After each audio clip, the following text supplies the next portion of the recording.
In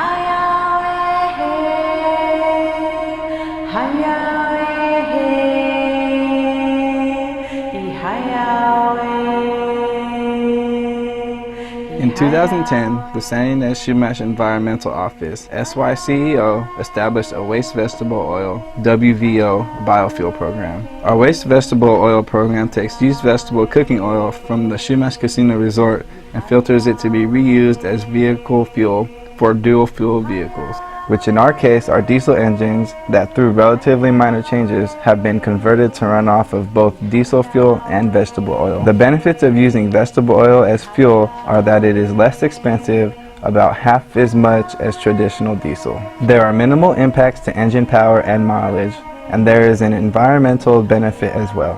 Vegetable oil is a renewable resource. By first using the vegetable oil for cooking and then reusing it for fuel, we are fulfilling one of the basic tenets of the reduce, reuse, and recycle environmental ethos.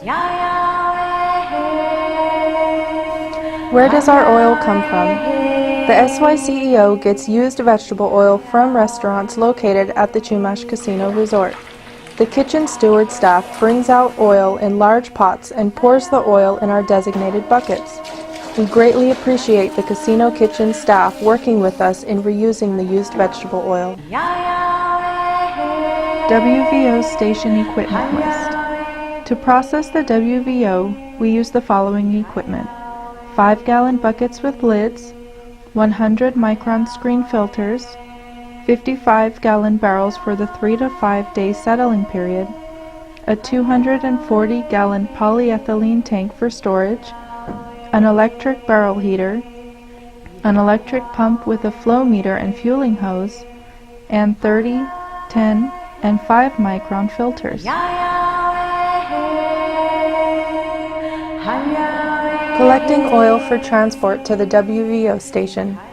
The SYCEO staff begins the oil collection process by picking up the oil from the casino kitchen collection area.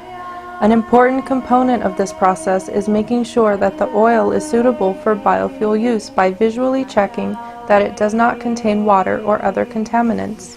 Distinguish bad and good oil. Right now we're having good weather conditions, so it's mostly hot, sunny weather, no rainy. If it was raining and this bucket had been left open, I would dump it back because you don't know if the rain got in there. That looks good. That one looks good. That one's good. That one's really good. Just because it's dark color, yeah, this one I would throw back. Just because it's really murky and that would clog up our filters. That murky or like stuff on top of it, yeah, that one's no good either. Mostly we're looking for bubbles and funny smelling oil. That one has a smell to it. I don't like that one.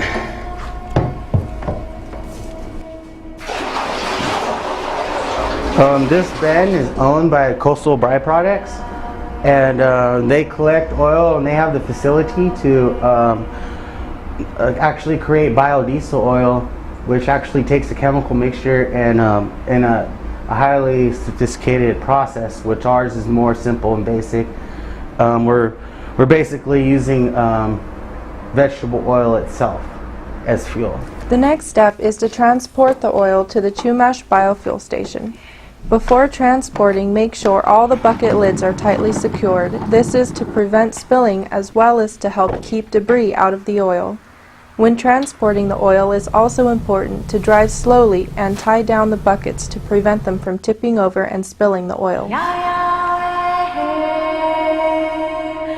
Processing the oil. Our biofuel program runs on straight vegetable oil, not biodiesel. There are 6 steps in filtering the oil. 1. Estimating the total gallons of oil processed. 2. Cleaning the screens. 3. Screening. 4. Heating the oil. 5. Filtration. And 6. Filling up customers. 1.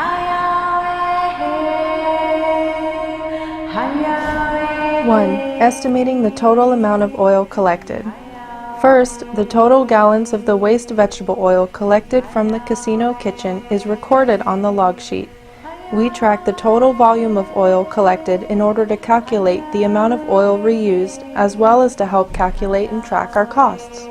In order to estimate the amount of oil in each bucket, we measured volume levels in a bucket and transferred that information to a handy reference sheet.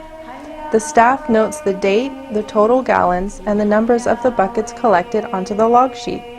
The buckets are allowed to sit for at least 2 days in the WVO station so that debris, solids, and any water can settle to the bottom of the bucket.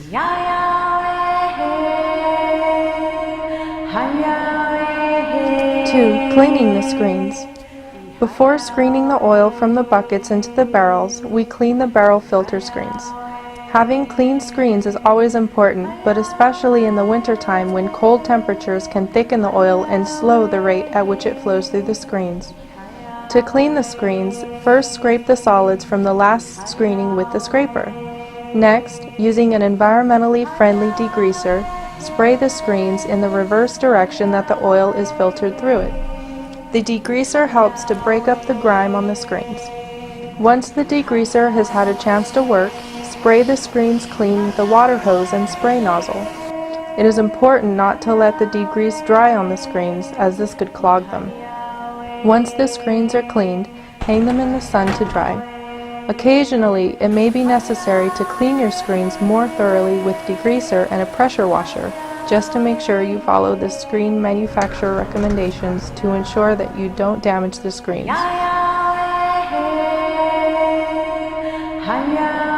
3. Screening the oil. To filter oil from the barrels to buckets, first place the screens into the barrels. These screens are the first step in the filtering process.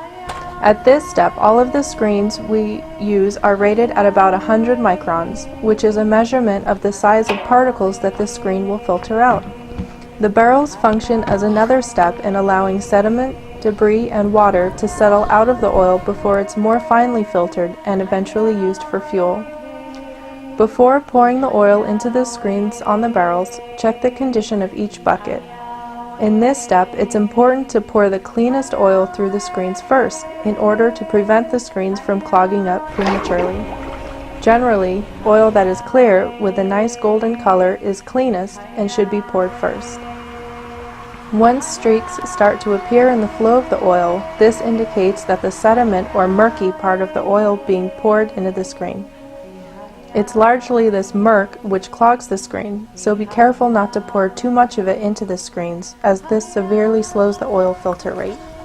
The murk can be filtered and used, however typically we keep it separate and return it to the casino collection area, where it's stored and sold to an outside vendor who also processes the oil for reuse or for new products. After pouring the oil through the screens into the barrels, the total gallons of murk collected is noted on the log sheet. Noting the total volume of returned oil and murk is important in tracking the amount of oil we reuse, and also assists in calculating our costs. Once the oil is filtered into the barrels, the oil sits for approximately 5 days to further facilitate the sedimentation settling process. 4. Heating the barrels. After the oil in the barrel has sat for about 5 days, the oil heated to about 90 degrees. Heating the oil helps it to flow easier through the next 3 filter stages, decreasing the time it takes to pump it, and also helping to reduce wear and tear on our pump. We use a barrel heater to heat the oil, which can be a little difficult to place on the barrels, and our staff will give you a demonstration of that. It's pretty hard to put on. It has this lever right here where it loosens up.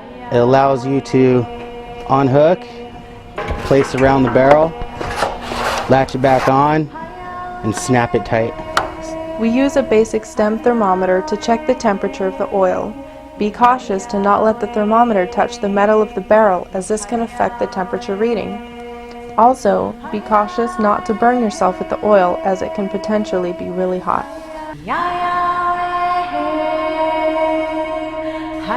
5. Filtration and pumping. In addition to the initial screening, we also use 3 additional filters to clean the oil prior to using it as a fuel.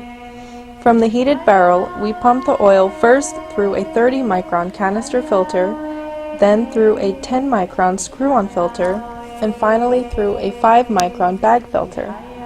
The 5-micron bag filter is the final filter, and it actually sits inside of our polyethylene container, or our poly, where we store the oil before pumping it into vehicle gas tanks.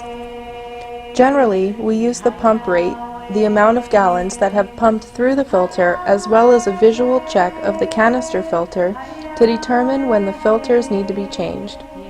How often the filters need to be changed depends a lot on the quality or how clean the oil initially is, which can vary significantly. We have 2 paths to pump into and out of the poly, the filter path and the bypass path. When we pump from the barrels to the poly, we pump through the filter path in order to filter the oil before it goes into the poly. When pumping out of the poly into a vehicle gas tank, we use the bypass path.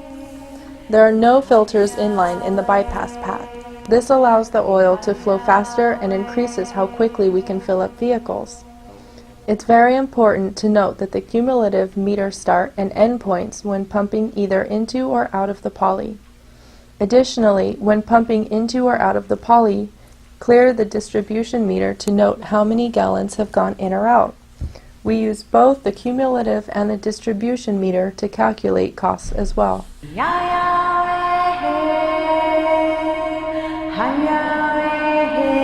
6. Filling the truck with WVO. We use vegetable oil as fuel in vehicles that have a dual fuel system. A variety of diesel engines can run off of vegetable oil with only slight modifications to the vehicle.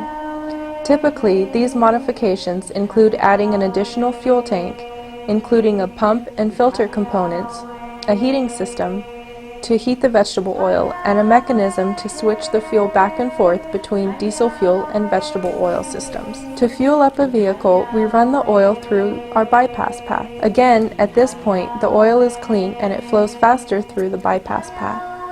To do this, we shut off the 2 filter valves and open the bypass valve at this point.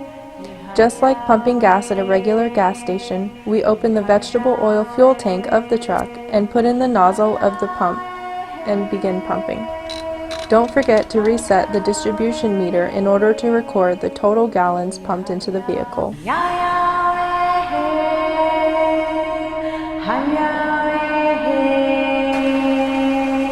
Customer feedback.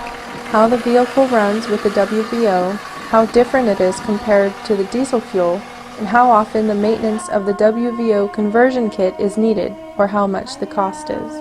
The vehicle I drive is a 2007 Dodge. It's a diesel with a veggie oil conversion, 2500 pickup truck. I chose this truck because I wanted to have a vehicle that was multi-purpose. I wanted a commuter that would get good fuel mileage, that could run on alternative fuels, but I also wanted to have a heavy-duty truck that could tow a travel trailer or do heavy-duty work. The car runs nice. Like I said, the motor gets a little bit quieter when I switch it over to veggie oil. The mileage between the 2 fuels is different. On veggie oil, it averages 17.5 miles per gallon. On diesel fuel, it gets better. It gets around 19.5, 20 miles per gallon. The exhaust has a different smell because you're burning straight veggie oil. Horsepower difference is hardly noticeable. Fuel mileage drop is very minor, and I haven't had any problems with it running on veggie oil. It's been running on it for about 1.5 years now. I think I've put about 40,000 miles since I got the veggie oil kit. My daily commute from Lompoc to San Ynez is 30 miles, so round trip is 60 miles. I'm putting 300 a week, on veggie oil. On the weekends, it's a lot of in-town driving, so I'm not using the veggie oil as much, but I still, flip it over once in a while. I haven't had to do a lot of maintenance on the veggie oil kit. Right now, it's, since I've had it for more than a year, it is time to change a few hoses that are exposed to the sun. But other than just regular filter changes, it hasn't, hasn't been any, there hasn't been any other maintenance work that I've had to do. I haven't done the calculations on my fuel savings, but diesel fuel is $4 a gallon, and through this program I pay a little more than $2 a gallon, so it's about a 50% savings my fuel costs for my commuting. About every couple of months, another diesel truck owner would ask about it, and I just tell them that it's a dual fuel system. The truck runs on diesel fuel, but I also have a transfer tank, and I can switch it over to vegetable oil. They ask me, where we get the vegetable oil, and I tell them that we have a program on the reservation where we're recycling the oil from the kitchens. So people are kind of intrigued by that, and I think that's a cool thing to be able to fuel a vehicle, especially one of this size, with basically a waste product. I think it's important to have a alternative fuel vehicle, just to show that there are other modes of transportation, there are other fuels available, and it's not just small compact cars that can be sort of better for the environment. You can have full-size vehicles, you can have commercial vehicles, you can have shuttle buses running on clean fuels. So I think it's important just to demonstrate that it's available for all vehicle types. Vegetable oil is a renewable resource. By using it first for cooking and then reusing it for fuel, the San Ynez Chumash are more efficiently using resources, lowering their environmental impact, helping to diversify fuel resources, and saving money. Thank you for watching this video. We hope you have enjoyed learning about the process that the San Ynez Chumash Environmental Office uses to clean and filter used vegetable oil for reuse as fuel. If you would like to learn more about this or other San Ynez Chumash Environmental Office programs, please visit us online at syceo.org and on Facebook at www.facebook.com/Chumash Environmental Office.